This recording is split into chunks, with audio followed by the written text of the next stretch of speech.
नमस्कार सांग मानी आमे जाई पहुंची जाइथिलु भोर भोर जर्सीडीही मानिक्याम ठाकुरंक बाड़ी सेठाकार स्टेशन देखिबा पई बहुत सुंदर होईची ता सांग को केते परिष्कार परिच्छन्न मध्य लागुची।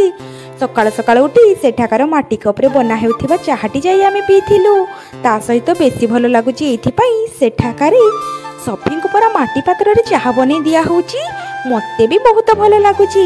मु भी गोटे माटी पात्र को मगे चाहा टिके पीबा पई ठिया होई जाईची।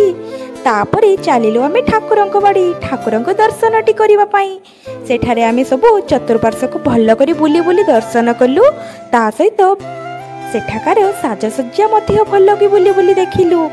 तार किछि क्षणे चलिलु आमे परा आनंद बजार टिकु बाहरी सेठारे देखु नांती 7टी फ्लोर रे खाइबा को दिया हेउची गुरुदादा गुरुमा को मिली। आपण माने भी देखु नांती सेठारे गुरुदादा माने केते सुंदर भाबरे खाइबा को देउचंती।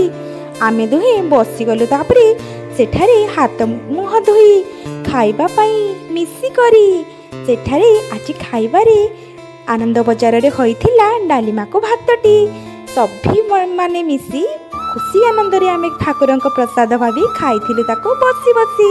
वीडियोटी जदि सांग माने मोर भल लागि थाई लाइक कमेंट दवा पई जम्मा भूलिबे नहीं। रहिली जय।